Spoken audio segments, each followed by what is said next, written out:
Lo sadar gak sih, gue dalam bermusik gak pernah bawain lagu barat.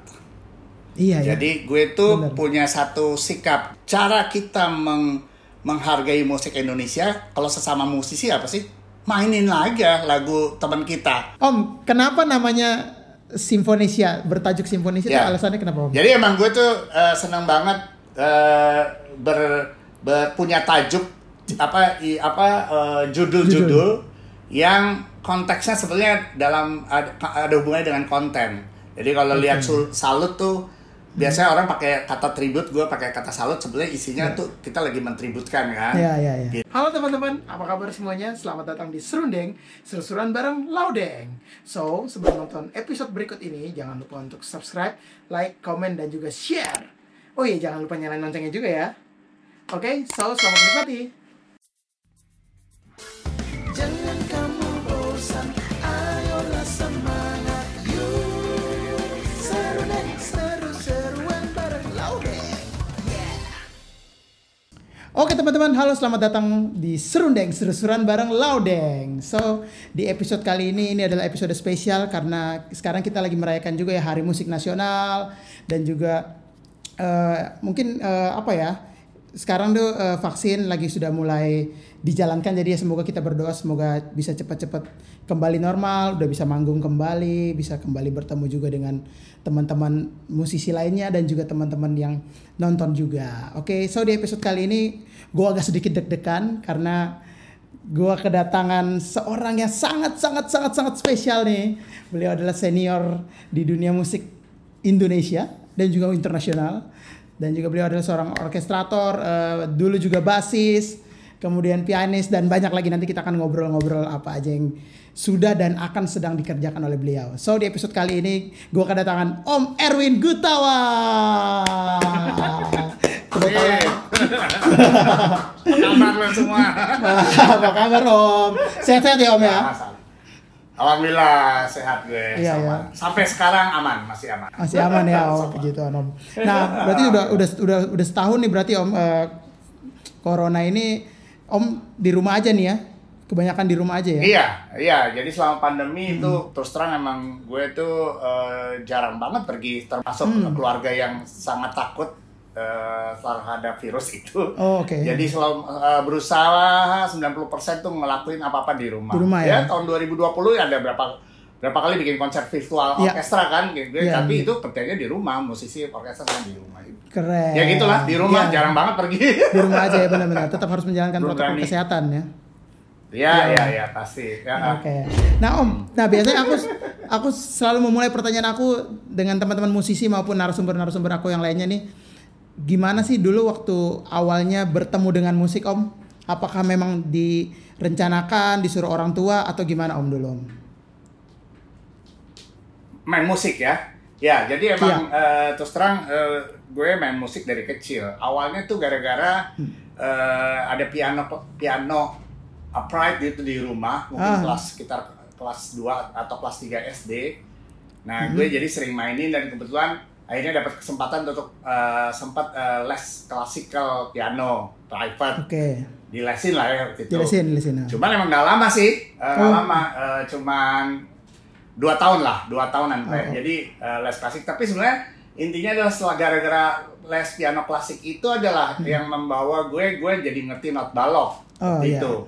Kalau kita lihat sekarang jadi ngerti notasi lah. Nah ini membawa gue kepada namanya kelompok musik Bina Musika dulu. Kalau orang zaman dulu tahu gitu, dari situ gue malah udah ngeband dari SD di situ. Teman ngeband gue tuh Sandy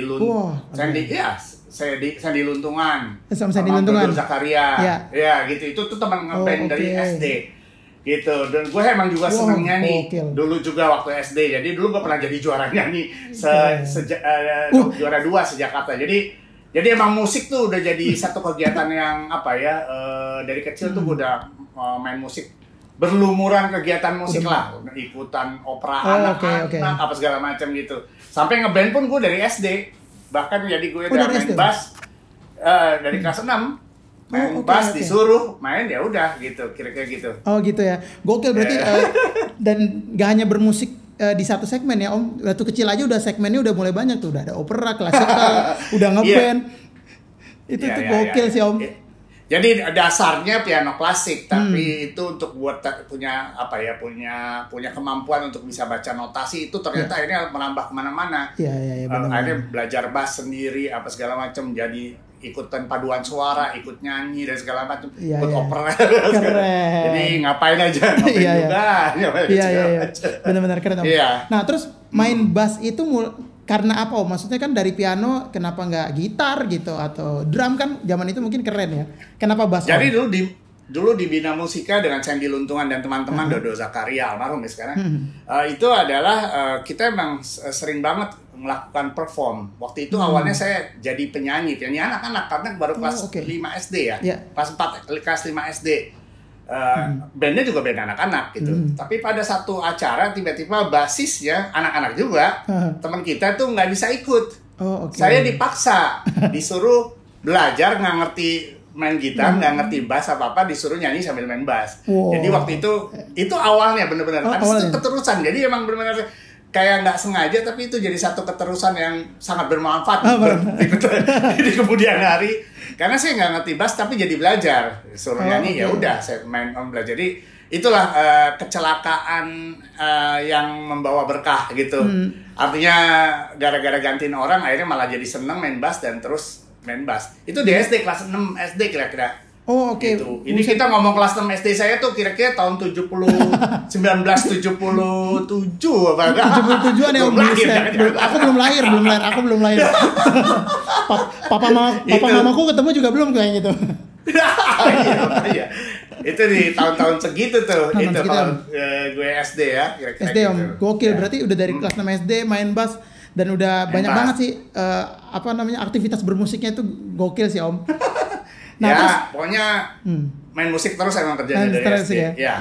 Nah, terus kemudian habis SMA nih, kan biasanya Om dari SMA mau kuliah kan itu proses menentukan arahnya nih, mau hidup sebagai apa, kuliahnya kan berarti di situ kan biasa momen-momen titik balik lah. Waktu itu berarti SMA udah yakin banget nih bakal jadi musisi. Nah, kalau jadi musisi udah hobi yang sangat keterlaluan. Jadi gue di SMP sibuk ngeband, sibuk vokal grup, gitu. Di SMA juga ngeband SMA, pastilah SMA gue SMA 6 Bulungan, jadi aktif bagian keseniannya kan, SMA 6. Jadi ikut festival gitu segala macam. Jadi ngebandnya juga lancar terus-terusan, sama bener. Jadi emang untuk sebagai hobi musik tuh udah sangat menyita waktu gue waktu itu selain sekolah gitu. Tapi memang belum menentukan gue untuk jadi musisi secara 100%. Padahal memang di tahun itu gue ikut festival band menang sebagai festival terbaik. Bahkan gue jadi basis terbaik di tahun 1980. Terus gue diajakin ngeband sama Faris RM. Bayangin tahun itu iya. Jadi anak SMA kelas 3 tiba-tiba dijadi ngeband sama seorang superstar yang waktu Faris RM lagi muncul dengan Sakura dalam pelukannya itu gila-gilanya. Jadi siapa yang nolak? Ikutan.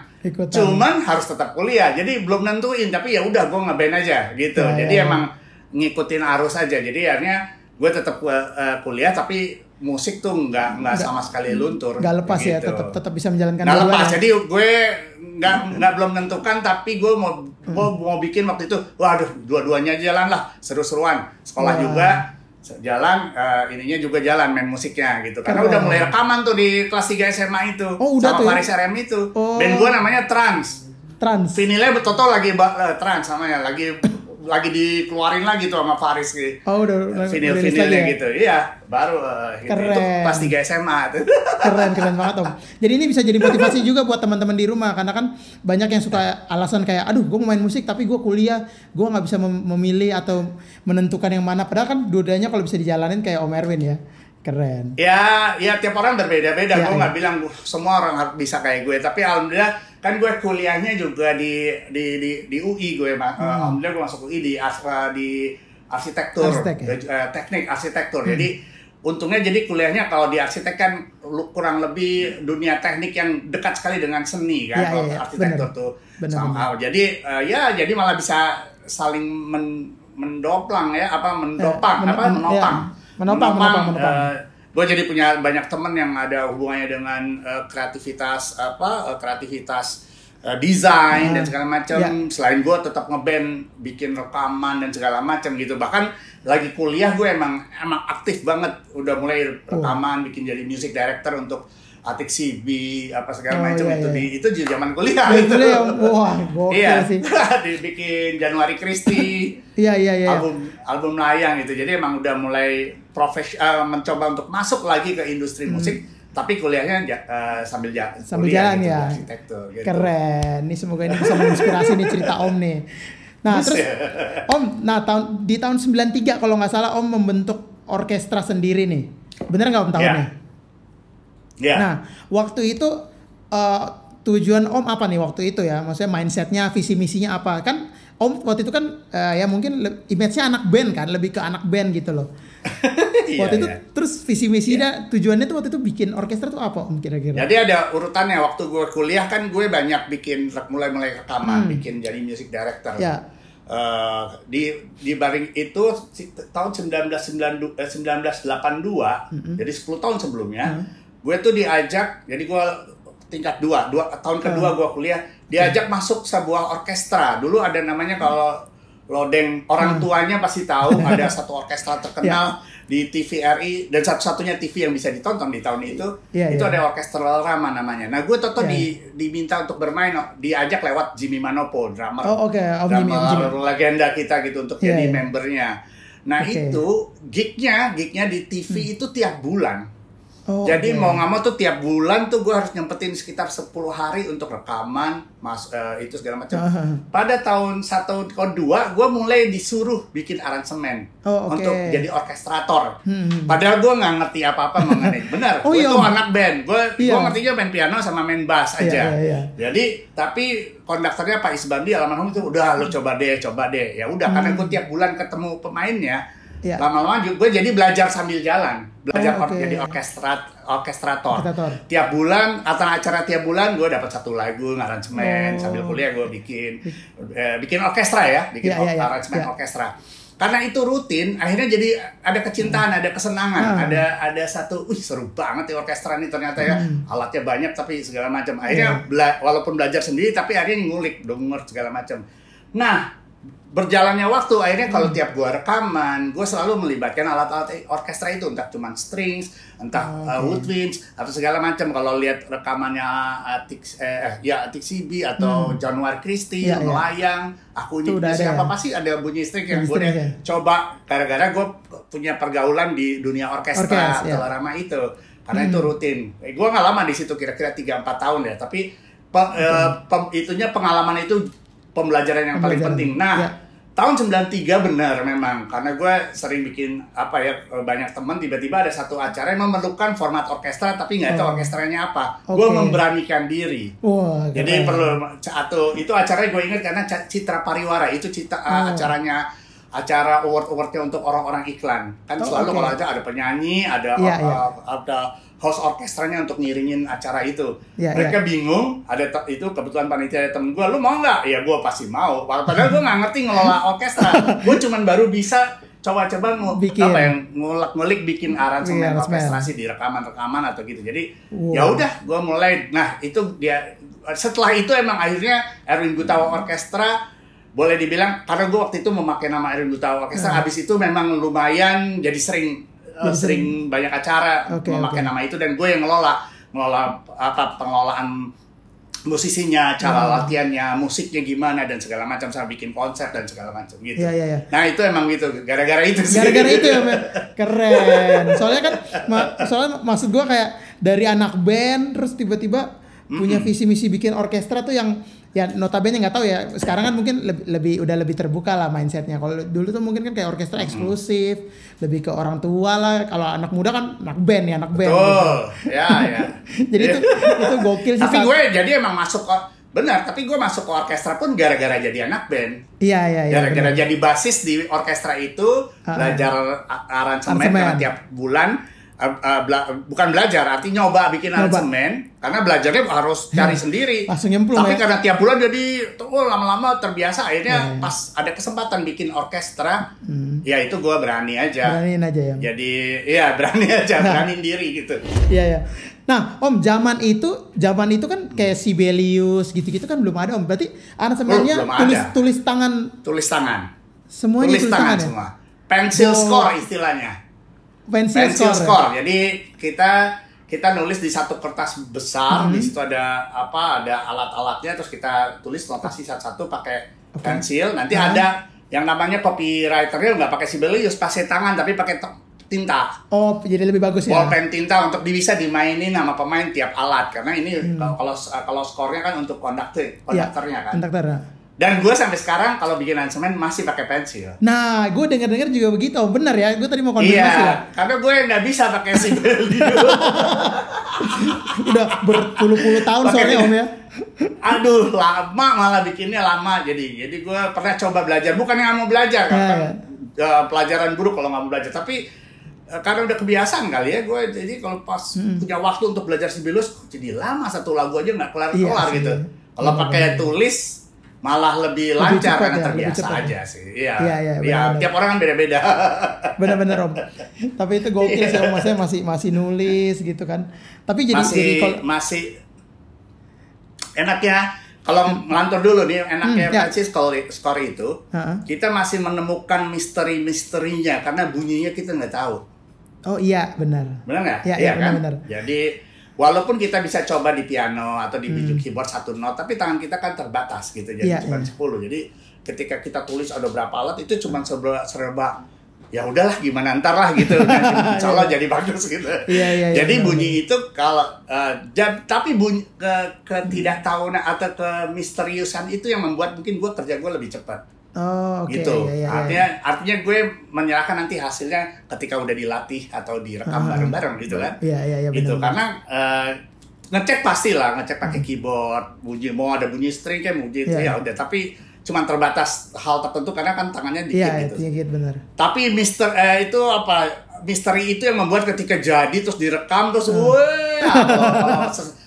biasanya beyond expectation-nya ya, terutama kalau orkestra bagus, wah gila gue nggak mikirnya sampai kayak gini. Kira-kira gitu. Feeling ya, itu feeling ya, itu by feeling ya, Om. Ya. By feeling ya. Ngelantur. Soalnya kalau anak-anak sekarang kan gampang, Om. Lagi bikin di play aja kan. Oh, nyambung nih notnya. Misalnya. Betul. Tapi itulah yang membuat tapi itu nggak salah sih, itu benar. Tapi itu buat gue adalah jebakan gue bahwa gue udah tahu bunyinya, terus gue merasa kalau nggak puas gue ganti terus, jadi nggak selesai. Oh iya benar. Karena gue bunyinya gini nggak sesuai, apalagi kalau bunyi kalau Sibelius sekarang bunyinya udah bagus. Waktu berapa tahun lalu kan bunyinya aduh. Jadi satu notanya bisa nggak kelar satu bar, rasanya bunyinya nggak seperti yang dibayangkan. Iya benar. Tapi kalau nulis pakai pensil kan bodo amat, nanti pemain pasti asik lah. Iya juga ya. Yang main lebih keren lah mainnya gitu. Iya, kira-kira. Iya, keren banget sih pengalaman ya.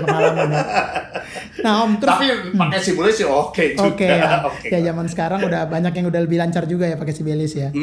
Nah, Om, di tahun 93 itu begitu bikin orkestra yang pertama itu, gig pertama itu Om main piano sambil main bass atau udah kondak?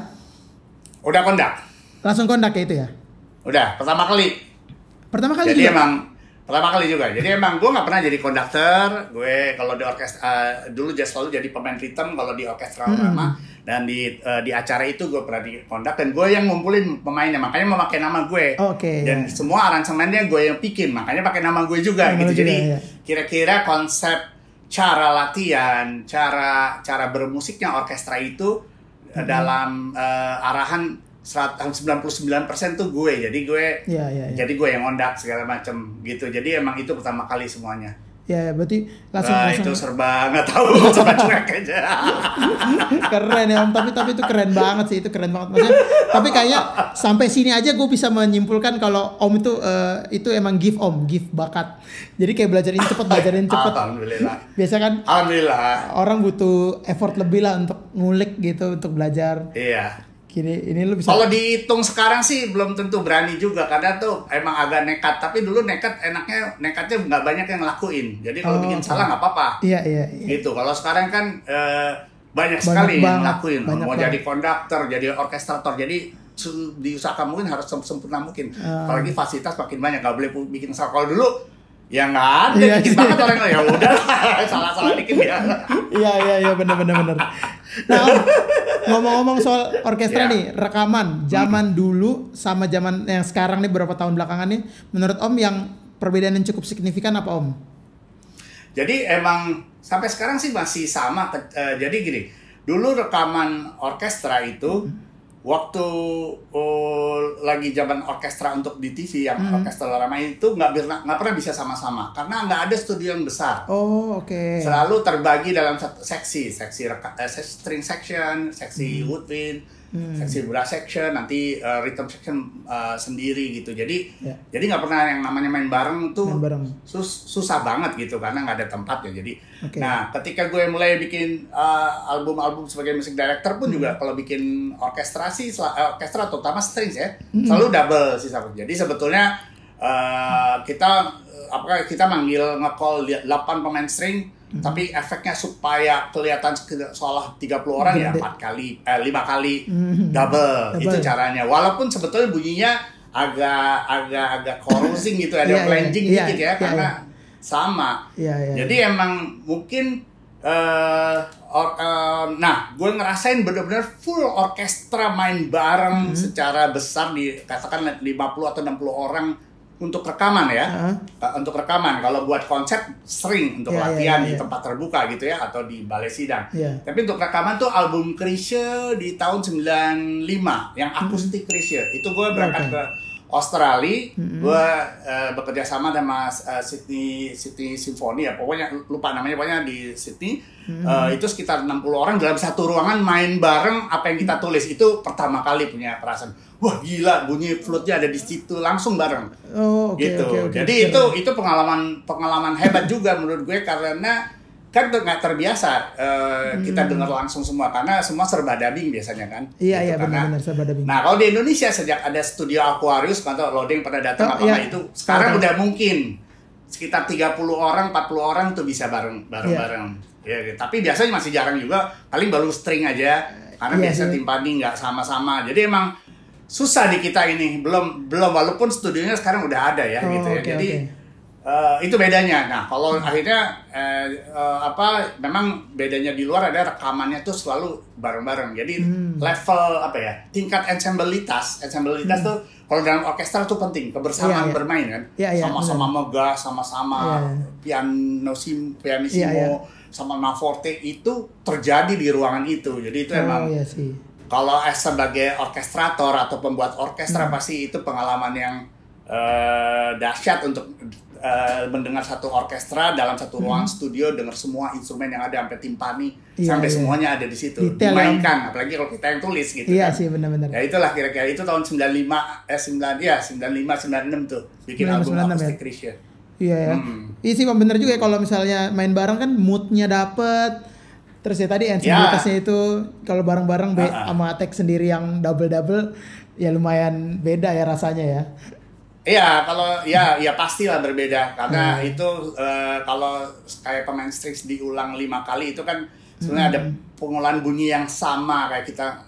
Ya kalau ada beda dikit jadi agak corrosing atau flanging gitu kira-kira gitu. Iya. Nah, berarti dari 93 udah memulai orkestra nih, Erwin Gota Orkestra. Berarti udah mau 30 tahun ya Om ya? 28 tahun di tahun ini nih. Gokil ya. Perjalanan Orkestra Erwin Gutawa Orkestra ya. Nanti mungkin ada konser 30 tahun ya Om ya. Amin ya. Insya Allah.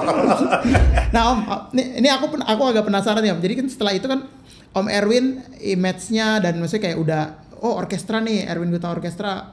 Nah, semua penyanyi-penyanyi yang datang sama Om itu emang aransemennya berniat untuk dijadikan orkestra atau emang ada juga Om yang kayaknya ini ngeband aja nih aransemennya atau harus orkestra karena udah Erwin Gota Orkestra nih?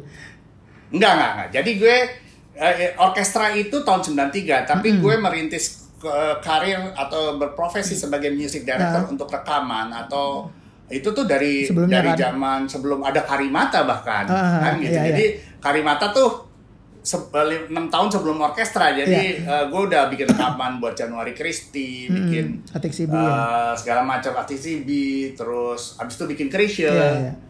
Nah itu sebetulnya orkestra tuh cuma 30% kali persentase orkestra. Karena apa?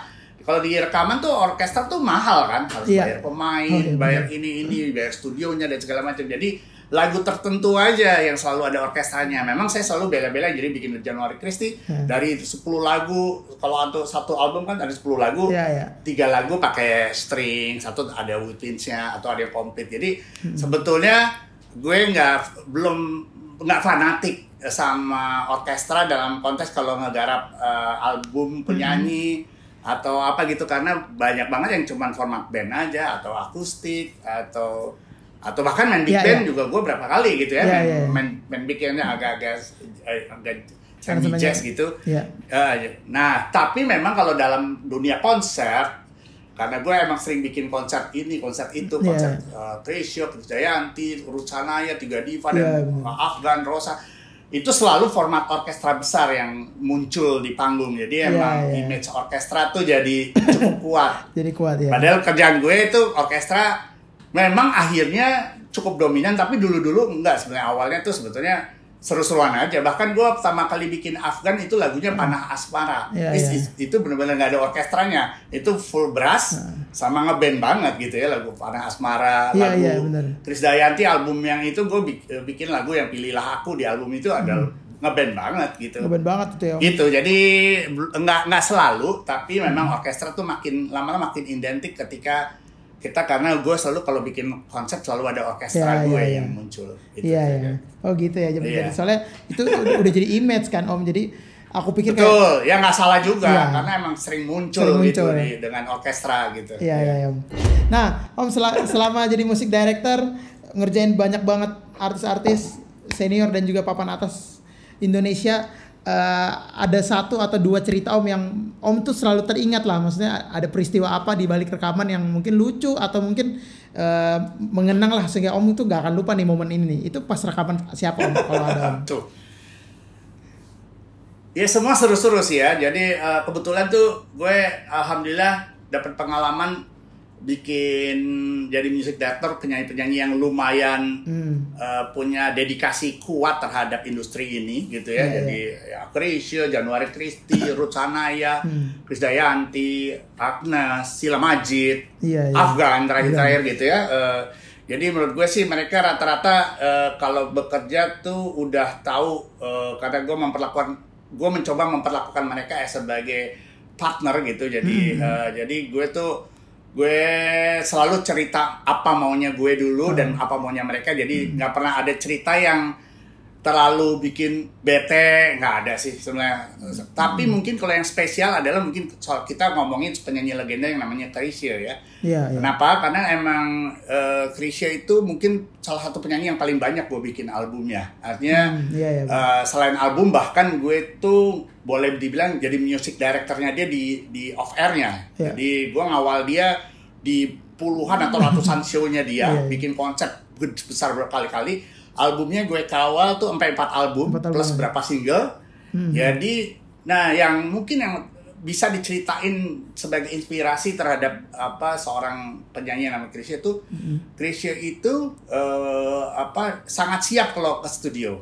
Sangat siap tuh artinya dia nggak cuma soal sangat siap nyanyinya. Kita udah tau lah cara dia nyanyi, timbre suaranya tuh unik banget.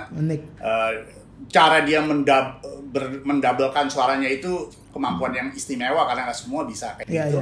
Tapi dia siap banget dalam arti kalau dia bikin album tuh dia siap sampai konsepnya. Jadi jadi dia tuh yang milih lagunya, walaupun sama gue berdua, tapi dia tahu banget, dia tahu sekali, dia penyanyi yang tahu banget kekurangan dan kelebihannya. Udah itu dia jago sekali milih lagu. Jago sekali pilih lagu yang cocok buat dia, mau lagu ballad, mau lagu cepat, mau lagu dan lirik yang cocok diucapkan sama dia. Jadi dia orangnya nggak neko-neko tapi selalu berhasil. Makanya tiap bikin album nggak pernah flop. Makanya kita bilang legenda, albumnya puluhan, nggak pernah ada yang flop. Jauh banget, selalu at least-nya selalu di atas selalu hits, walaupun ada yang banyak hitsnya tapi selalu stabil. Eksistensinya dari tahun 77 sampai meninggalnya gitu ya album terakhir. Jadi gue bikin 4 album itu kesan gue yang paling berkesan karena gue juga akhirnya jadi dekat secara pribadi kan gitu karena ya itu jadi music directornya dia jadi ngawal kemana-mana. Iya sih. Turnya yang gue kawal gitu segala macam dan emang ya orangnya asik banget lah. Iya. Gitu. Apakah karena sama-sama basis juga ya Om? Ya bisa jadi. Ya jadi kalau gue bilang tuh semua penyanyi yang gue yang gue pernah yang orang-orang yang gue pernah bikin dan orang penyanyi yang hebat itu adalah orang-orang yang emang punya rasa musikalitas yang tinggi semua. Cuman caranya berbeda-beda. Gitu. Musikalitas Agnes berbeda caranya diungkapkannya dengan musikalitasnya Krisdayanti gitu. Mereka tapi punya tingkat yang tinggi rata-rata karena mereka punya cara. Nah mungkin Krisya paling klop kenapa? Satu, dia anak band awalnya, jadi bukan diskusi sih, jarang diskusi sama Krisya, tapi cara dia mewujudkan musik gue atau gue mencoba untuk membuat musik supaya pas sama dia tuh sering banget gampang klopnya karena banyak banget 4 album loh. Iya gitu. sih, jadi emang mungkin gara-gara sama anak band jadi cara berpikir musiknya mirip gitu. Senang ritmenya harus mantep, kuat, bassline-nya harus enak, kayak gitu tuh. Iya benar. Jadi perhatian. Kalau penyanyi lain mungkin yang diperhatian mungkin lirik banget atau melodi yang indah gitu. Kalau dia segala macam gitu. Jadi ya benar. Gara-gara dia basis mungkin jadi lebih nyambung, gampang nyambungnya. Nyambungnya di bagian itu tuh kuat gitu di bagian perbenan. Oh iya, keren. Gila itu jadi cerita tuh Om ya, dan jadi inspirasi juga tuh buat kita anak-anak muda nih. Oke Om. Oke Om, nah itu tadi berarti ceritanya menarik banget tuh. Masih ada beberapa pengalaman paling berharga Om tuh ya bareng almarhum Krisya ya. Itu gokil sih. Nah Om, abis itu Om kan bikin album sendiri nih, ada 4 album ya kalau 4 album ya Om kalau nggak salah ya total sampai sekarang. Album 3 Oh 3 ya orkestra. Album orkestra. Album orkestra yang hitam, album Salutukus Plus, album orkestra. Oh orkestra ya benar. Itu ya orkestra. Yang keempat nih yang mau edar besok. Bukan besok. Yang baru aja mau edar. Yang baru aja edar ya. Yang baru dari rilis ya Om. Iya. Nah, Simfonesia. Iya, dan terakhir nih Simfonesia ya. Nah, Om orkestra itu tahun berapa Om? Berarti itu album pertama ya? Orkestra ya itu album pertama. Sebetulnya itu orkestra itu muncul karena gue sering bikin Krisya, jadi lagu-lagu yang pernah dijanjiin Krisya gue bikin versi instrumental orkestranya. Tapi itu lagu-lagu yang pernah ngetopin sama Krisya, almarhum Krisya. Jadi lagu Untukku, Angin Malam, bahkan itu ada di situ di album itu. Yang versi instrumentalianya ya gitu. Jadi terus kalau album kedua tuh gue mencoba untuk nge-tributekan Kus Plus, band Kus Plus sama jadi itu album Erwin Gutawa Salut to Kus. Itu banyak penyanyi, various artis sama banyak musisi di album itu. Album ketiganya Rockestra. Rockestra. Jadi gue mencoba untuk main musik rock dengan format orkestra. Waktu itu gue ngajak London Symphony Orchestra, salah satu orkestra terbaik di dunia, untuk bantuin di album ini. Nah, yang sekarang terakhir namanya Simfonesia. Kira-kira. Nah, mungkin yang tadi Salut to Kus Plus, alasannya kenapa Kus Plus Om? Ya, jadi tuh jadi gue tuh dari kecil tuh emang seneng denger musik apa aja. Jadi naluri gue, untung juga itu ternyata kebiasaan itu justru jadi bekal gue ketika gue jadi berniat atau punya feeling untuk jadi music director. Karena kan kalau kita jadi music director tuh kita harus bisa denger musik apa aja, harus bisa terima dan bisa mencoba mainkan. Nah, Kus Plus itu salah satu referensi gue ketika gue masih SD. Karena dia terkenal banget. Jadi ibaratnya banyak band yang lain juga yang bagus-bagus penyanyi di era itu, ada Parnbus favoritku. Tapi memang Kus Plus tuh boleh dibilang tuh kayak Beatles-nya Indonesia waktu itu kan. Jadi ketika gue dapat kesempatan untuk bikin album, sebelumnya kan udah bikin album instrumental ya, lagu-lagunya Krisya yang di orkestra itu. Terus dapat dari label gitu, lo bikin dong apa? Wah, gue bilang gue mau bikin album tribute. Siapa yang mau ditribute kan? Ya satu pertama kali yang di otak gue emang langsung Kus Plus ya. Karena kalau di luar negeri kayak orang bule kayak mentributkan Beatles kali gitu ya. Gue langsung yang gue sebut Kus gitu ya. Karena itu satu punya sejarah terhadap sejarah terhadap perkembangan gue di masa dulu kecil sebagai referensi utama musik Indonesia. Kedua memang secara eksistensi itu dalam konteks industri Kus Plus tuh sangat megang banget. Iya, benar-benar. Tonggak gitu ya. Tonggak sejarah musik Indonesia dari tahun 60-an mulai dari Kus Bersaudara, Kus Plus sampai tahun 70-an akhir gitu. Jadi ya itulah gue itu bikin alasannya alasannya itu karena menurut gue itu mereka tokoh yang sangat berperan pengaruh besar pada perkembangan musik Indonesia. Musik Indonesia ya. Nah terus album Rockestra, kenapa rock Om? Kan Om nih fusion, jazz sama Karimata, kenapa nggak jazzkestra? Kenapa malah Rockestra? Nah jadi gue mengulang 2 menit yang lalu gue ngomong atas 1 menit lah. Bahwa untungnya dari kecil tuh tanpa sadar tuh gue denger semua musik, bahkan musik rock pun gue denger. Jadi dulu emang gue selain kalau band luarnya selain Beatles tuh gue dengerin Led Zeppelin, Deep Purple kayak gitu. Jadi musik walaupun gue nggak mainin tapi banyak referensi musik rock yang gue punya lah. Riff yang ngetop. God Bless dari album pertama yang covernya rambutnya Ahmad Albar tuh gue hafal. Yang abu-abu itu gue hafal, Huma di Atas Bukit gitu nih. Makanya ketika gue bikin Rockestra, dari judul albumnya ketahuan main musik dengan orkestra kan. Gue bikin persembahan khusus ada satu nomor namanya Overture atau medley untuk semua lagu-lagu God Bless gue bikin dalam satu nomor. Dari satu nomor ya. Itu sampai ujungnya kalau nggak salah Huma di Atas Bukit karena gue cukup ngikutin band God Bless sebagai referensi pendengaran walaupun gue nggak pernah main musik rock emang. Nah tapi emang itulah kalau main bandnya gue emang agak fusionan tapi ketika dapat kesempatan bikin album lagi setelah album Kus apa lagi ya, gue pengen bikin musik rock gitu. Ya udah gue undang lah musisi rock untuk main sama gue, terus gue undang orkestra yang London Symphony untuk bantuin album gue ya. Album Rockestra. Soalnya gue ingat-ingat dikit maksudnya Rockestra tuh kayaknya gue SMP deh kayaknya. Jadi tahun 86 apa 8 ya sekitar. Iya maksudnya gue sempat dengerin pas SMP. 86 2006 iya. Gue SMP SMA tuh terus maksudnya itu menggoyangkan sedikit stigma gue tentang orkestra kan kayak ini musik rock yang tadinya ngeband ciri khas dengan distorsi gitu terus dimainin bareng orkestra itu pas denger megah banget ya gitu. Ternyata bisa dapat sudut pandang lain dari musik rock itu sendiri kalau menurut gue waktu itu ya. Dua-duanya musik rocknya juga jadi ternyata bisa dimainin oleh orkestra atau kebalikannya. Orkestranya bisa juga ternyata main musik rock kurang lebih kira-gitu gitu kan. Benar-benar. Jadi kayak mematahkan stigma yang ya zaman dulu kan kayak mikirnya orkestra yang begitu aja gitu, yang grande klasik gitu, klasikal. Jadi kayak ternyata bisa juga ya main yang kontemporer band rock gitu bisa juga gitu. Tapi keren Om itu gokil sih, gue juga dengerin tuh albumnya gitu.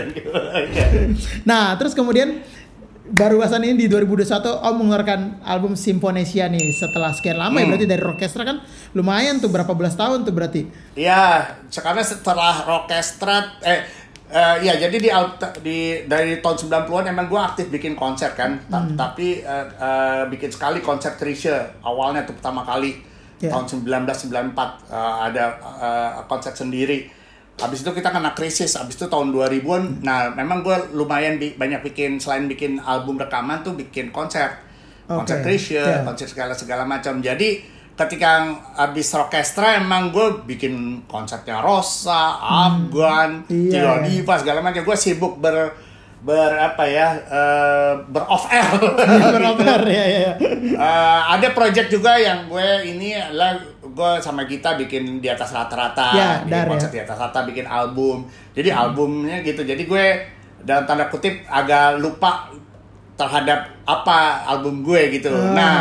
Kira-kira 2 tahun lalu gue mulai ini 2018 sih tiba-tiba punya kesempatan untuk untuk bisa bikin apa ya, aku mau bikin album kali ini lebih konsentrasi lebih ke orkestranya banget gitu ya.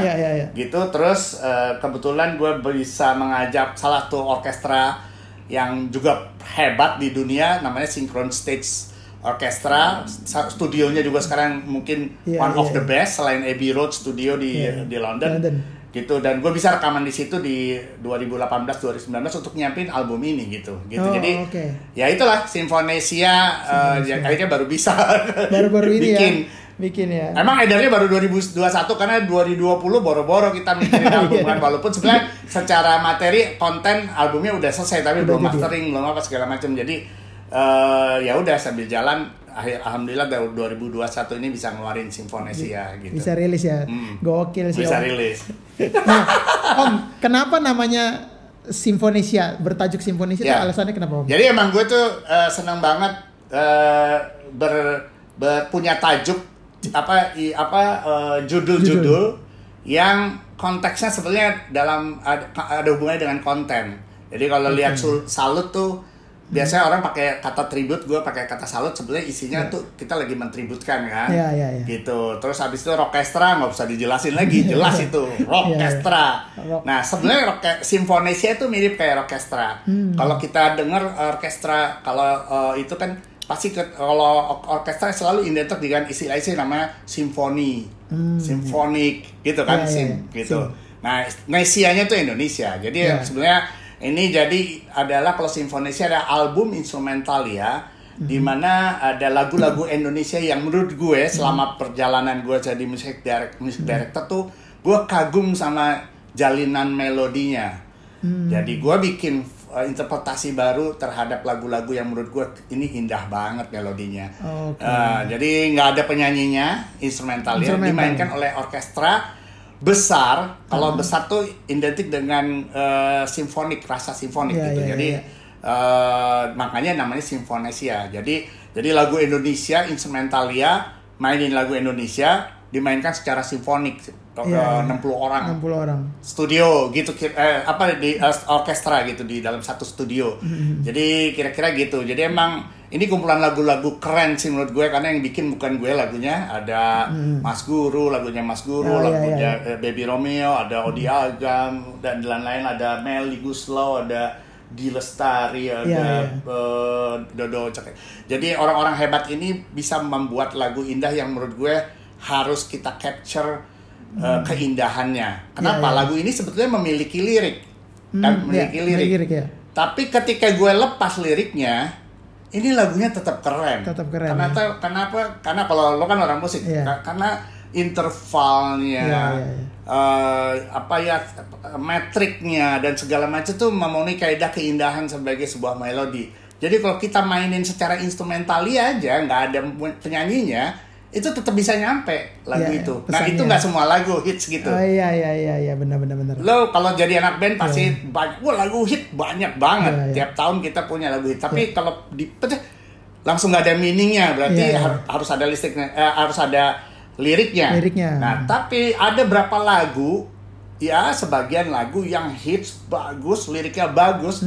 Pas kita lepas liriknya tetap bagus lagunya, melodinya. Kita main pianonya aja udah enak, main pakai gitar aja enak. Itu istimewa lagu itu. Nah ini adalah pilihan-pilihan gue.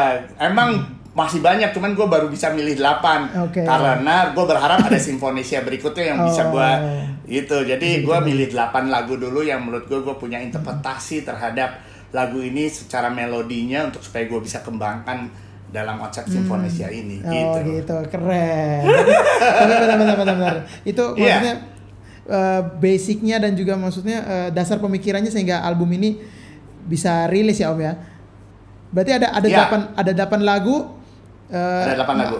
Menghitung hari, bukan cinta biasa. Menghitung hari, bukan cinta biasa. Di dadaku ada kamu. Memori. Kala sang surya tenggelam. Pelangi di matamu. Ya. Terus ada alamat palsu. Iya, ya lucu ya. Iya, ada alamat palsu. Gue tadi mikirnya alamat palsunya yang itu bukan sih. Iya, iyalah. Bener ya. Iya, yang dulu dipopulerkan oleh Ayu Ting Ting ya. Iya. Iya. Terus apa Firasat ya terakhir ya? Ada Firasat. Oh iya, Firasat.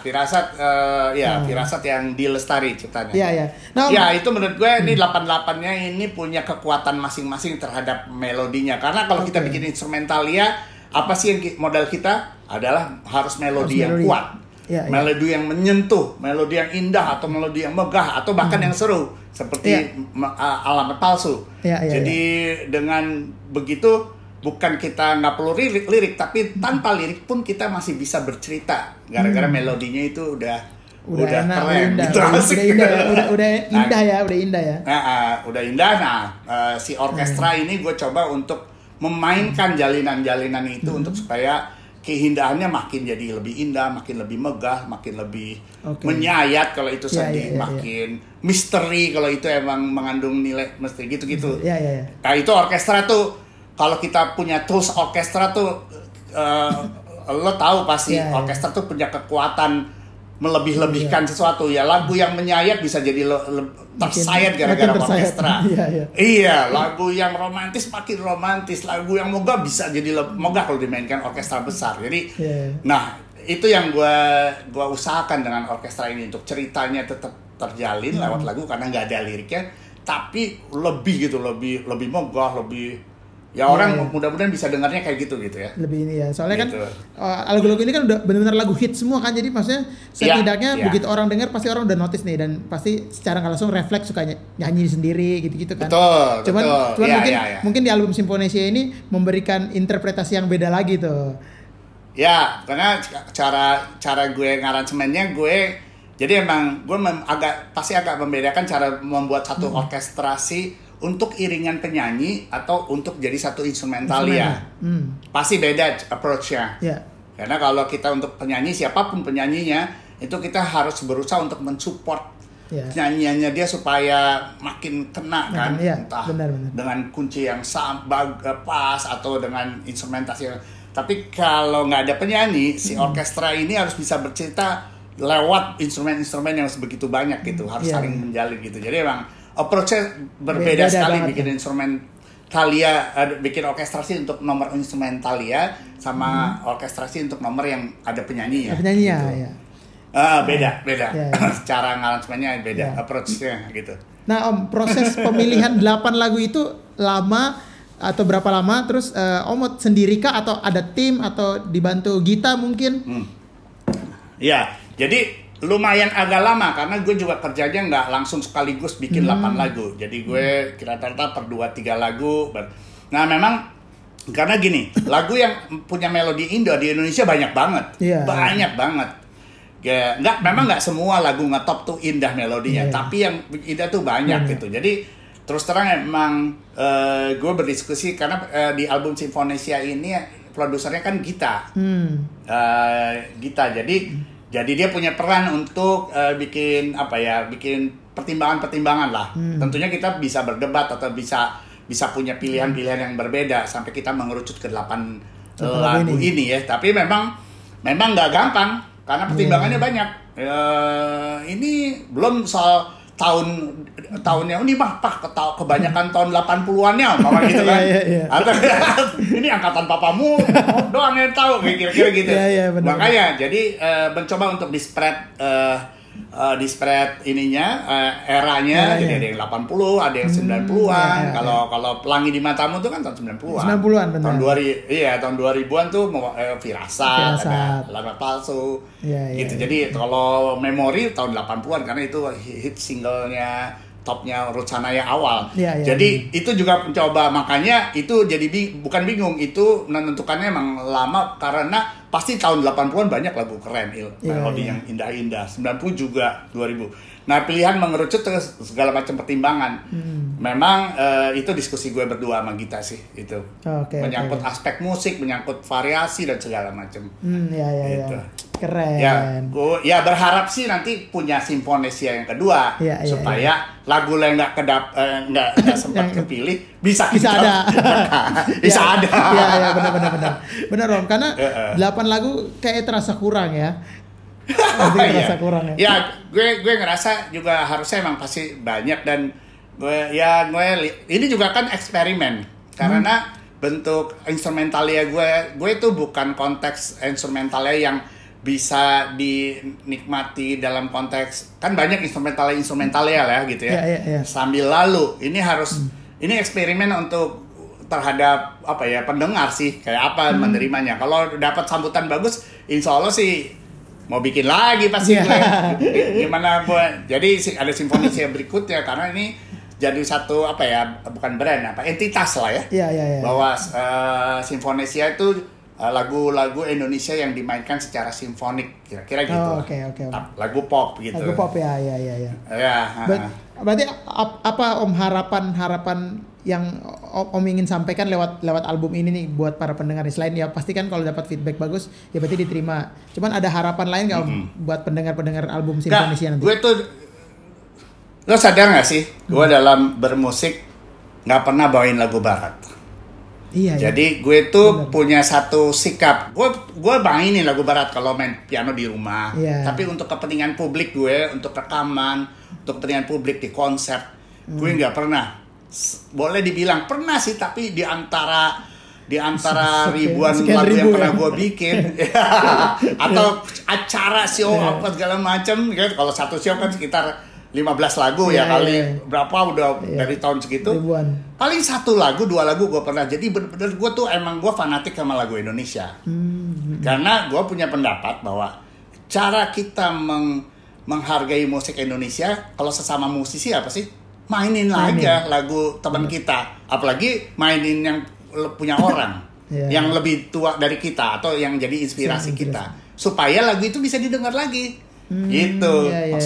Maksud gue gitu. Jadi itu cara gue untuk mengapresiasi karya-karya hebat. Jadi katakanlah kalau lo ngikutin ada kata salut, album Salut Plus. Bahkan gue pernah bikin konser salut kan, konser buat Mas Eros, konser salut untuk Mas Eros, konser salut untuk Titi Puspa, konser salut untuk Mas Guru. Jadi cara gue itu, konser terakhir gue bikin konser salut untuk Melly Guslo di Lestari sama Dewik. Yang 3 female itu ya? 2 tahun lalu, 2019 ya, 3 female composer, songwriters. Jadi menurut gue emang caranya ya gitu. Kenapa? Karena kalau lagu barat udah banyak yang mainin. Banyak, lo cek aja deh nanti ke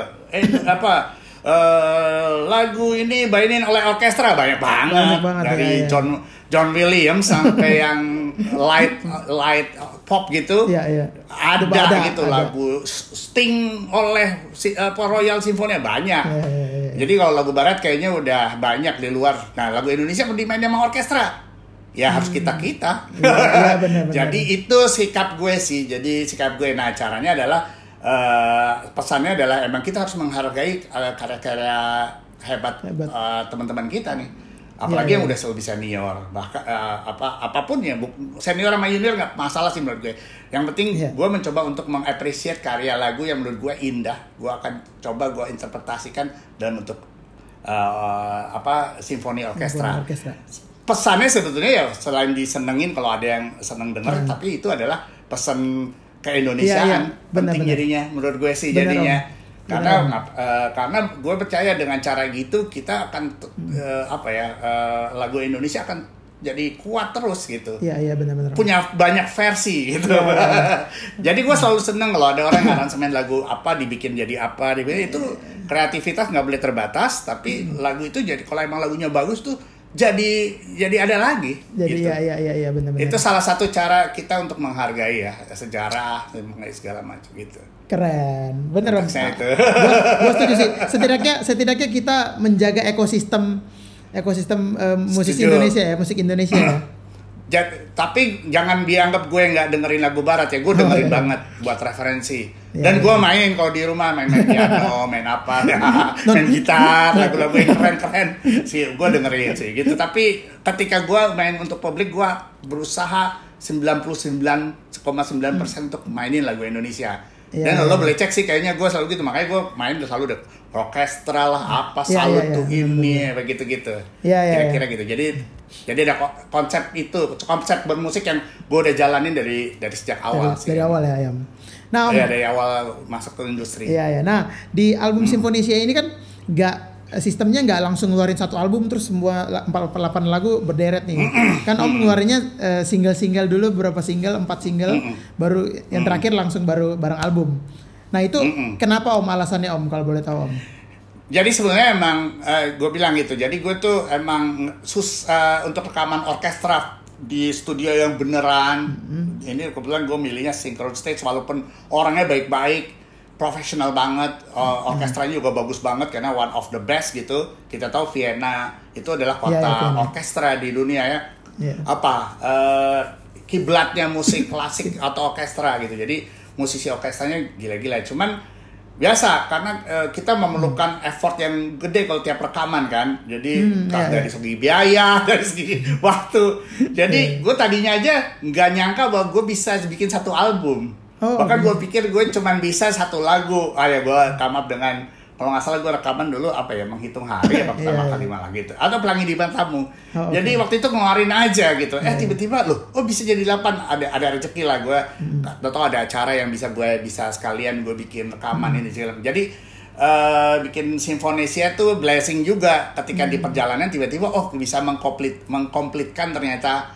Makanya sempat keluar tuh 1-2 lagu, walaupun emang konsep itu seolah jadi kayak ngeluarin single dulu. Jadi nggak salah juga secara konsep marketing karena banyak banget album yang dipirit-pirit. Iya kan? Gitu kan. Supaya orang kenal ininya kenal konsepnya, habis itu dijadiin satu gitu. Jadi itu masih sejalan dengan konsep marketing, walaupun sebenarnya gue waktu itu juga nyicil ngerjainnya karena selain mahal, selain macam-macam lah. Banyak faktor di belakangnya. Faktornya gitu. Jadi nulisnya harus kalau lagi nggak sibuk harus nulis bener gitu segala macam. Iya. Yang menghitung hari sih Om, aku suka banget tuh. Aku udah dengerin waktu itu kan di sekolah. Iya, waktu itu datang ke orkestra ya. Iya, orkestra benar. Itu gokil. Dibahas ya. Itu enak. Gokil sih, wah keren banget. Terus kalau di sana tuh berarti one take ya Om? Ngetek lagu-lagu 8 lagu itu one take semua nggak sih? Enggak, kalau dalam konteks one take-nya enggak. Mereka satu lagu rata-rata ada 3 kali, 4 kali, tapi bukan double sifatnya. Jadi tiap main langsung sekaligus 60 orang. Kita bikin yang lebih bagus yuk, bikin lagi dari awal. Bikin lagi gitu sampai lama bagus. Tapi dari pertama udah direkam. Ya. Makanya mereka tuh praktis banget ya. Mungkin karena istilah kalau orkestra namanya sight reading ya.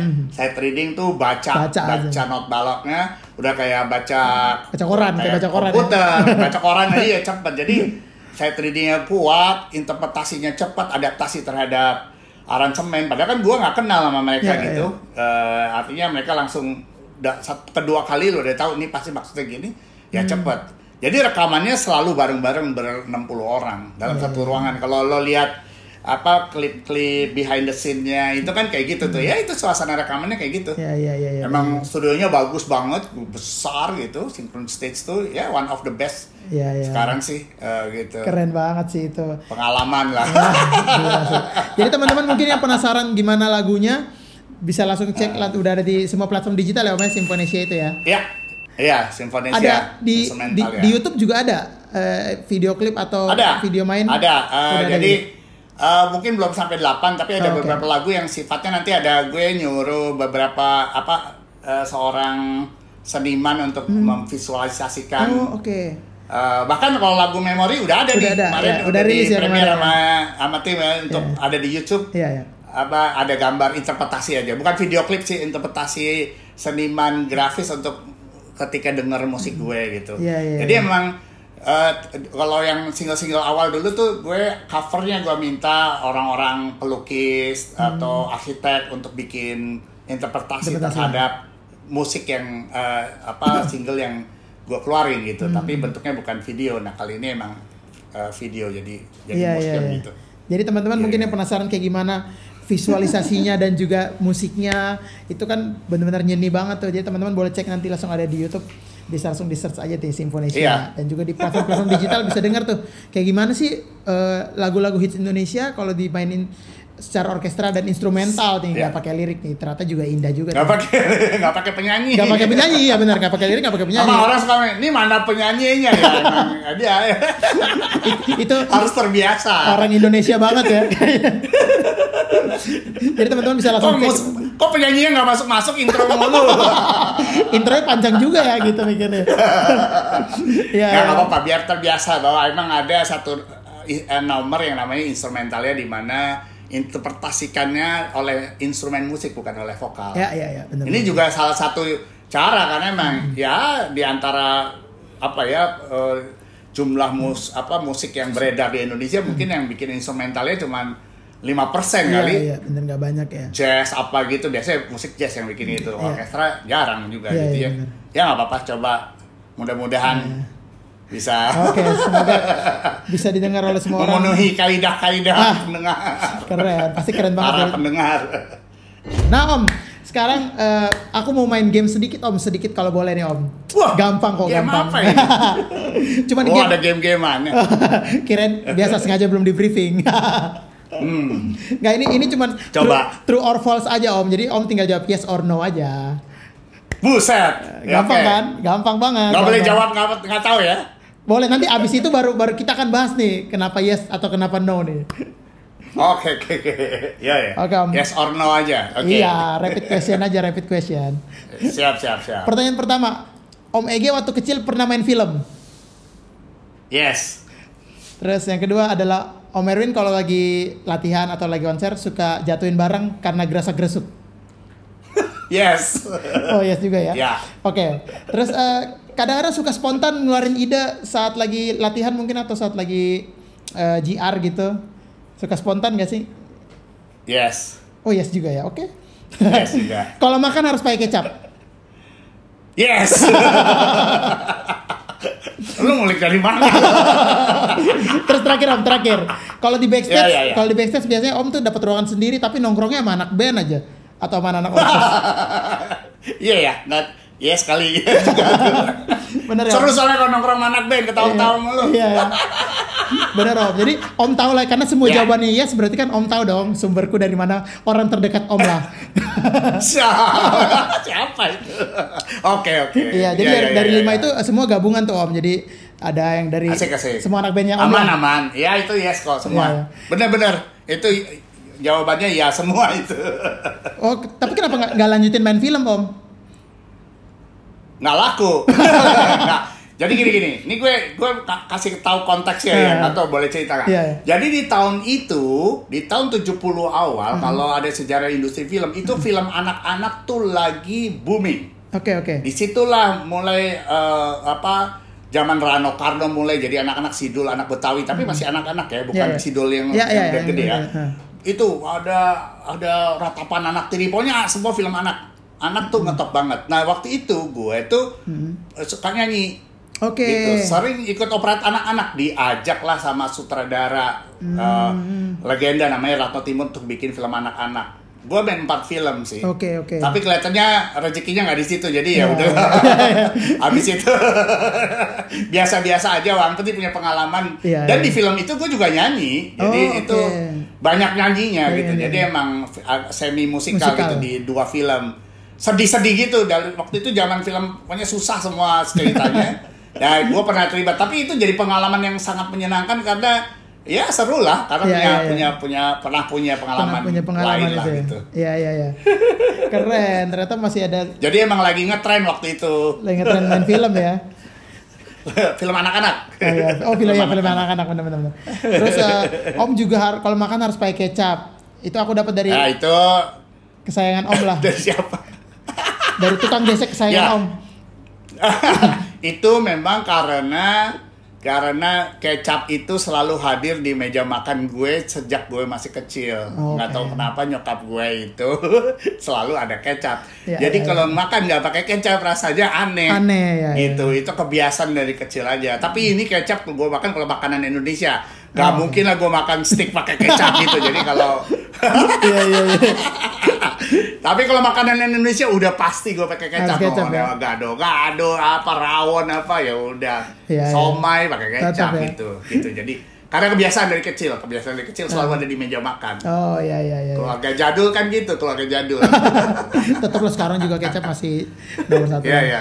Oke, Om, itu kecap manis. Iya, kecap manis. Thank you Om udah mainnya gampang kan Om, nggak yang aneh-aneh. Sip. Thank you, nggak apa-apa.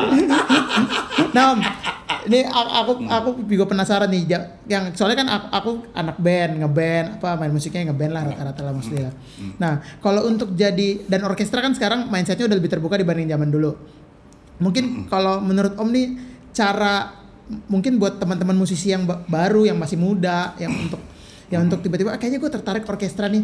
Menurut Om nih jalurnya mereka untuk nyampe ke dunia orkestra profesional tuh gimana sih Om sekarang? Ya, jadi gini, kalau orkestra tuh harus kita pahami bahwa orkestra pertama kali adalah kita berurusan dengan yang namanya alat-alat musik analog, ya kan? Ya. Jadi bunyi-bunyian orkestra tuh analog. Kalaupun dimainin keyboard, karena keyboard itu menyampling kan untuk menyamai. Tapi sebenarnya jadi emang harus seneng bunyi analog. Kalau mau bermain, karena itu karena kalau analog tuh ada bunyi-bunyi tertentu yang ada resonansinya lah, ada segala macam. At least gabungan antara violin sama ini bunyi jadi ada sesuatu gitu ya, berbeda. Ada bunyi kayu di woodwinds, di bunyi klarinet. Nah, kalau suka itu cikal bakal. Kalau suka bunyi analog, cikal bakal terhadap punya kesukaan terhadap orkestra. Nah, sebenarnya tantangan orkestra itu selain ide-ide notasi gitu ya, adalah bagaimana mengkombinasikan sama membuat istilah kita namanya instrumentasi. Katakan kita punya ide notasi nih di kepala kita. Kita harus bisa ngebayangin bahwa itu dimainkan sebaiknya dimainin flute atau biola atau gabungan dari itu segala macam. Nah, itu keasikan itu. Jadi cari keasikan terhadap namanya instrumentasi. Kalau itu juga seneng, itu berarti sebenarnya punya feeling untuk main orkestra. Nah, gimana masuknya ke dunia industrinya? Sebetulnya menurut gue sekarang tuh orkestra itu sebetulnya kita balik dulu. Orkestra apa sih kekuatannya? Kita udah tadi bahas. Bisa lebih menyayat, bisa lebih megah, bisa lebih energik, bisa lebih itu kok kekuatan orkestra. Jadi nah sekarang yang energik musik kan banyak, yang menyayat musik pop banyak. Jadi sebetulnya aplikasi orkestra itu bisa banget dipakai untuk musik-musik kekinian, musik industri, musik pop, musik apa segala macam. Jadi mungkin loh dengan kayak gitu. Jadi katakan mulai seneng analog, mulai ngotak-ngatik instrumentasi, masukinlah ide-ide itu ke jalur musik-musik yang biasanya kayak orkestra tuh klasik banget, yang enggak masuk aja. Jadi mainlah dengan musik. Jadi menurut gue bikinlah lebih casual orkestranya. Menurut gue itu cara jalan untuk tiba-tiba makin cinta sama orkestra, lama-lama nanti berkembang gitu. Dan pendengar juga terbiasa gitu dengar bunyi. Sekarang juga bukan yang aneh, kali 20-30 tahun lalu ini apa sih di lagu pop ini kok toto ada bunyi string, sekarang udah terbiasa gitu. Jadi sebenarnya udah nggak aneh, tinggal idenya gitu. Jadi kalau gue bilang sih nggak usah takut, bikin aja casual. Mungkin orkestra pun juga seru kok gitu ya. Artinya nggak perlu harus mainin musik yang berat, tapi asal penempatannya bagus dan pas gitu, kayaknya orkestra akan jadi memperkuat itu, makin menyayat, makin megah, makin energi gitu, bisa itu. Nggak usah kecil hati, tapi emang harus senang bunyi analog. Itu pertama kali sih. Itu basic ya. Itu basic itu, karena kita ngomong sama analog. Jadi kalau dimainin sama orang sama ada ruangannya tuh enak banget orkestra. Ada roomnya gitu. Harus senang kayak gituan lah, kira-kira gitu. Itu tuh. Jadi buat teman-teman mungkin yang penasaran atau mungkin pengen atau mungkin sekarang baru melihat-lihat, coba aja. Boleh coba ya. Udah bisa coba, dan sekarang peluangnya lebih banyak dan lebih terbuka ya Om ya. Zaman sekarang. Betul. Dengan eksperimennya bisa dipakai karena banyak sampler. Artinya coba-coba dulu sebelum pakai pemain, bisa dicoba pakai sampler keyboard atau lewat Sibelius, denger itu kan tadi kita udah bahas. Karena teknologinya udah memungkinkan untuk bikin eksperimennya dulu. Kurang lebih kayak apa suasananya gitu. Oke Om. Nah Om, tadi tuh berarti cara ya saya zaman sekarang udah bisa lah, udah banyak cara untuk mungkin jadi seorang orkestrator dan berorkestra gitu kan, udah lebih luas. Nah mungkin ini pertanyaan terakhir Om sebelum kita menutup acara hari ini, acara hari ini udah kayak MC kondangan. Menutup episode kali ini Om. Om, aku pengen nanya ini ya, harapan Om untuk dunia musik Indonesia dan juga pesan dan saran Om untuk para musisi-musisi muda yang mungkin yang baru mau musisi, baru mau jadi musisi atau baru melangkah, cuman kan begitu masuk ternyata dunia musik tuh luas ya, ada bisa jadi session, bisa jadi orkestrator, bisa jadi apa, banyak banget gitu. Nah mungkin pesan-pesan dan saran dari ya berarti kalau untuk musisi muda mudah-mudahan ini bisa jadi kayak men-trigger untuk lebih semangat. Insya Allah bisa ya. Konteksnya Hari Musik Nasional kan, benar. Kita tiap tahun tanggal 9 Maret memperingati Hari Musik Nasional. Jadi kalau gitu berarti gue agak mencoba untuk bukan membahas, memperbesar musik, nggak cuma sekedar bunyi-bunyian yang indah atau notasi-notasi. Jadi musik itu langsung kita harus larinya esensinya gitu ya. Kita bahas dulu esensinya supaya jadi kita tahu musik itu kan sebenarnya salah satu cabang di seni ya. Seni kan ada seni lukis, seni pahat, seni apa, salah satu musik. Nah, seni itu kan anaknya kebudayaan, seni budaya gitu ya. Jadi tapi dalam konteks kesenian, musik itu adalah seni yang paling komunikatif dibandingin seni lain. Bukan gara-gara gue musisi, tapi emang bener lah. Orang kalau mengerti lukisan harus gimana, tapi kalau lewat musik tuh cukup dengan denger 2 not atau denger 1 ritme, orang langsung bisa bereaksi, gitu. Makanya dibilang musik paling komunikatif. Jadi makanya banyak kegiatan apapun yang berhubungan dengan kehidupan manusia itu digerakkan oleh musik. Ya kita tahu dari zaman dulunya upacara lah, pernikahan aja mulai dengan musik, gending lah, apa segala macam. Jadi itu musik tuh emang punya tempat dalam konteks kebudayaan semua bangsa di dunia. Jadi kita coba melebar gitu, maksudnya supaya masuk, mudah-mudahan dapat di konteksnya. Nah, jadi lewat musik sebetulnya karena itu seni kan, itu ada hasil citra karya kreativitas manusia kan. Jadi lewat musik tuh sebetulnya kita lewat semua seni sebetulnya, tapi lewat musik tuh kita salah satunya adalah kita bisa bercerita apa yang ada di otak kita. Kita bisa bercerita siapa kita. Jadi dalam konteks besarnya orang lain akan melihat, katakanlah gue bikin sesuatu dalam konteks musik, lo langsung bisa nilai, Om Erwin nih kayak gini yang di otaknya, pikirannya gitu ya. Itu baru berdua, nanti makin luas. Bahkan katakanlah sebagai bangsa kita, kalau kita menciptakan, membuat sesuatu yang namanya seni musik, orang luar bisa ngelihat, bangsa Indonesia kayak gini ya. Sifatnya senangnya kayak gini. Makanya lewat musik bangsa-bangsa di dunia itu banyak banget bisa berperan atau dikagumi atau disegani. Banyak contohnya.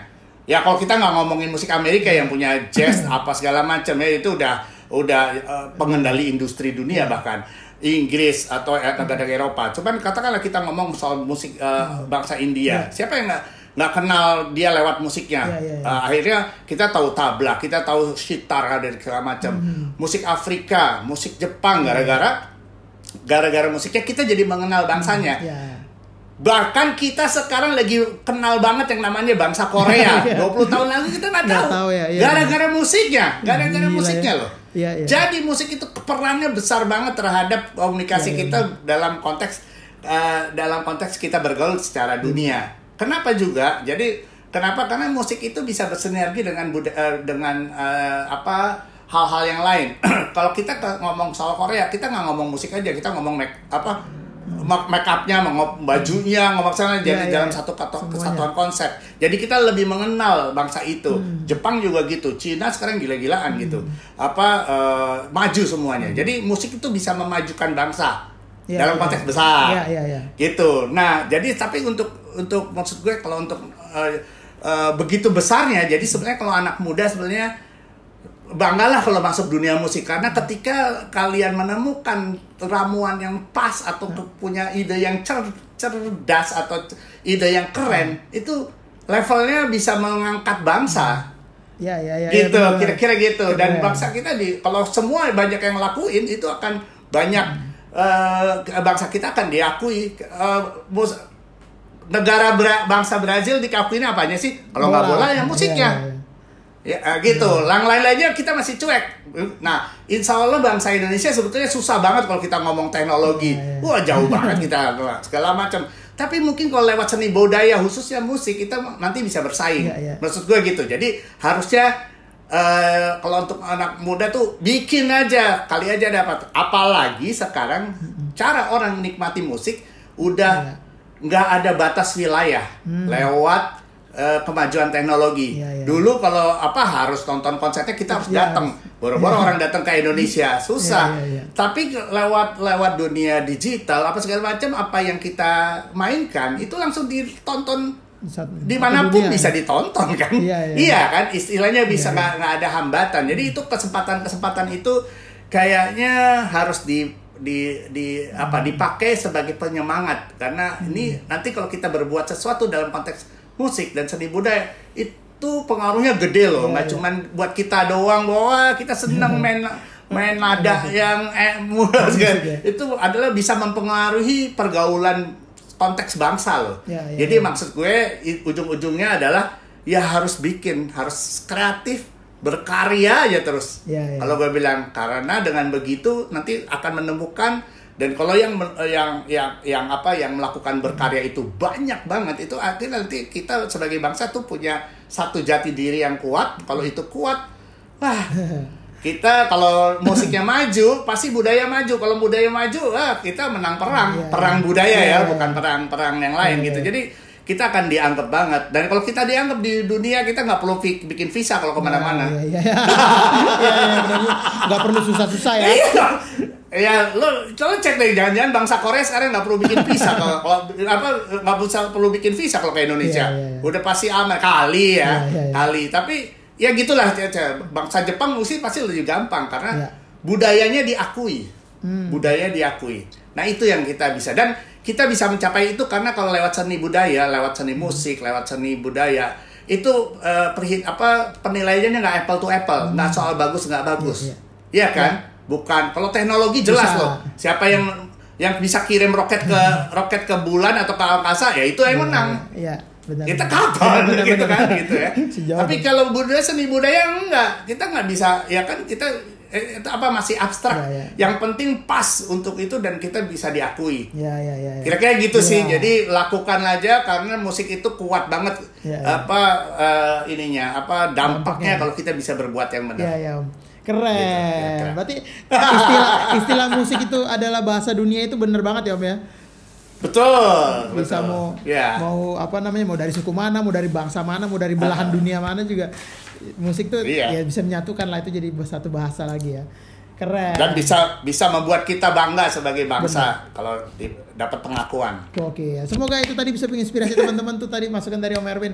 Jadi buat teman-teman yang musisi-musisi muda maupun yang sedang menjalankan dunia musik, yang penting lakuin aja ya. Maju, pokoknya berkarya saja. Bikin aja sekreatif mungkin. Keren. Iya benar-benar. Oke Om, terima kasih banyak. Ini aku sangat-sangat merasa terhormat Om bisa hadir di Serundeng nih. Santai. Bisa ngobrol-ngobrol dan juga sama-sama senang kok bisa ngobrol-ngobrol sama para musisi. Ya, thank you banget. Semoga obrolan kita ini bisa menginspirasi teman-teman yang lain juga, menginspirasi musisi-musisi muda juga. Insya Allah, ya. Untuk bisa terus maju terus dan juga mungkin yang mungkin masih ragu atau mungkin nggak tahu dunia musik seperti apa, setidaknya ini bisa memberikan sedikit gambaran lah bagaimana kita menjalankan kehidupan di dunia musik di Indonesia kayak gimana sih gitu. Dan khususnya sukses terus semuanya, sukses terus buat lo. Thank you banget Om. Dan mungkin teman-teman yang masih penasaran atau mungkin masih banyak yang belum dijawab atau mungkin masih ada pertanyaan-pertanyaan yang masih penasaran, boleh langsung kontak Om Erwin ya. Mungkin kalau syukur-syukur dibalas DM-nya gitu ya, bisa cek di Instagram ya. Sekarang bisa by Instagram Om. Oke. Siap, iya benar. Gak perlu pakai post, gak perlu pakai. Boleh juga sih ngecek album gua Sinfonesia. Tolong didengar-dengar. Benar. Di review. Mau di review tuh. Ya mungkin teman-teman tadi penasaran kayak gimana hits Indonesia dimainin secara instrumental dan juga orkestra. Teman-teman boleh cek langsung album Sinfonesia, ada di semua platform digital, YouTube juga ada, dan juga mungkin teman-teman kalau misalnya masih pengen melihat album-album Om Erwin yang lama-lama juga udah ada di itu ya Om, Spotify juga gitu ada ya. Ada di digital platform semua. Siap. Oke Om, sehat-sehat selalu, semoga sama-sama sehat selalu, sukses semuanya. Semoga bisa terus berkarya, terus kreatif. Benar Om. Terima kasih banyak. Dan mungkin teman-teman yang mau cek apa aja yang dikerjakan oleh Moe Production boleh cek Instagramnya nanti di sini. Dan jangan lupa untuk tetap subscribe, like, comment dan juga share YouTube channel Moe Production, dan juga teman-teman yang mungkin mau bintang tamu yang lain atau mau apa aja yang dibahas boleh nanti komen di bawah sini. Oke teman-teman, sampai ketemu lagi di serunding-serunding lainnya. Jangan lupa untuk melaksanakan protokol kesehatan, jangan lupa untuk melaksanakan 3M, dan juga tetap sehat-sehat selalu. Dan kita berdoa semoga pandemi ini segera berakhir ya Om. Jadi kita bisa ketemu di panggung lagi ya, bisa ngeband, bisa main orkestra rame-rame lagi ya. Kangen banget ini manggung. Kangen banget manggung ya. Oke Om, terima kasih banyak teman-teman. Sampai ketemu lagi di Serundeng. Thank you semuanya. Seru-seruan bareng Laudeng. Yeay.